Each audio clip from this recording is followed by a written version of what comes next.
Time for some K-Enter news with Walter Lee. Walter, we have some super news.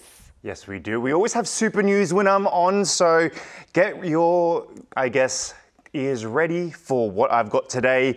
On October 11th, which was just the other day, BTS member JIN'S single, now I've got to say this properly, Super Tuna, because I kept saying Super Junior before. Oh, that's because you're probably the Super Junior generation. I am the Super Junior generation, or 슈퍼참치 in Korean, topped Japan's Oricon daily digital single ranking by 8 a.m. on the 13th of October. It actually reached #1 on iTunes top songs in 57 countries and regions. This is including places like Japan, US, Brazil, and Australia as well.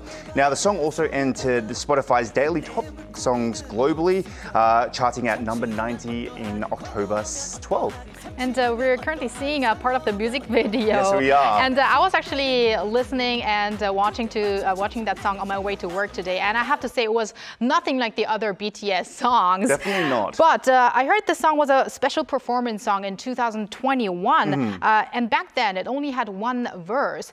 So, Walter, why did it suddenly make its way back into the spotlight? That's because he actually released it as a full version now with a second verse. Now, the song itself, it does sound very different to BTS. That's because it reflects on Jin's love for fishing. He wanted to show how much he loved fishing. Yes. So also he wants to thank his fans for their support. So he also released a special video, as we just saw on the TV at the moment. It was filmed in Uljin, Gyeongsangbuk-do Province, alongside the single. Now, Jin has been very, very busy these days. Now, this is after he's discharged from the military of June this year. I mean, he was creating his own content. Who could forget the Paris 2024 torch-bearing? And he's also the brand ambassador for Gucci. Wow, I can imagine that Jin won't have enough time to spend on his hobby, fishing. Yes.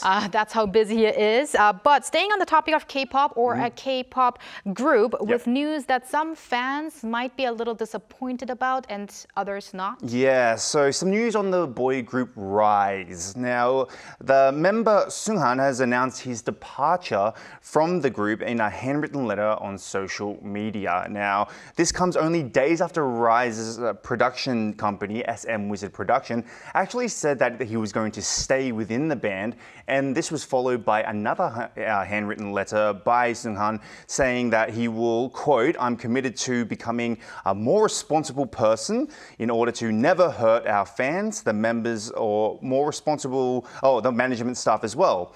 I will work tirelessly to not let those people down who believed in me. My goal is to become an irreplaceable member of Rise." And Walter, tell us a bit more about the reactions from the fans. Okay, so just to let you know, Rise did debut in September 2023, so just over a year now.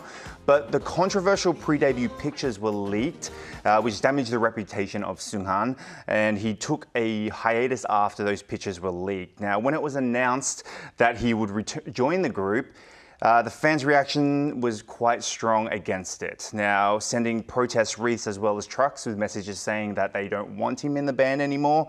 And this is obviously comes as a shock to Seunghan, but he said in his post that he understands. Now, Rise has a lot of weight on their shoulders, actually, as they are the first boy band in SM Entertainment since making NCT. So they're the first boy band in 7 years for the entertainment business. Now, they have released such tracks such as Get a Guitar, Talk Sexy, and Boom Boom Bass, a track off their first mini album. All right, now Walter, let's move on to our final story. We can end on a little more brighter note. What do you have for us? Yes, I mean, if you haven't heard her name already, her name is all over the papers, all over the news since the announcement of Korean author Han Gang's Nobel Prize for Literature. Many South Koreans celebrated, but no one could have actually imagined that her success would affect the charts of the Korea's most top streaming platform, Melon. Now, on October 10th, get this, Korea time, 악동 musician or 악뮤's song Very long title. How can I love the heartbreak? You're the only one I love. or 어떻게 이별까지 사랑하겠어? 널 사랑한 거지. Oh, it's one of my favorite songs by Angmil. Love it.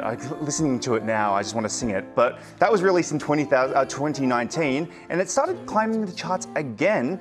Now, by the 11th of October, it reached as high as 13th. Okay, I get it. These songs are back on the charts. Yes. That does happen. But what is the connection to Hangang here? Very good question. So the surge in popularity is a tribute to Hangang's mentioning that she was deeply moved by the song while writing her 2021 novel, We Do Not Part, or 작별하지 않는다. Now, Han revealed that listening to the song brought her to tears. Now, this is a story shared on Moonhak Dongnae's YouTube channel. And other artists, not just Akdong musician, getting recognized as well, such as Hin, whose real name is Park Hae-won.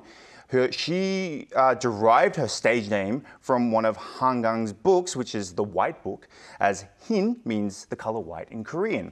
And talking about BTS again. BTS's RM drew interest from the public as he once spoke about reading The Boy Is Coming or 소년이 온다 during a live broadcast. You know, it's really interesting. We usually see how K-pop and K-drama influences other sectors like K-food or K-beauty items. But here in this case, we're seeing how K-literature is again putting influence into K-pop. So I think fascinating. it is fascinating. So thank you very much, Walter, for those Enter News. No worries. See you soon.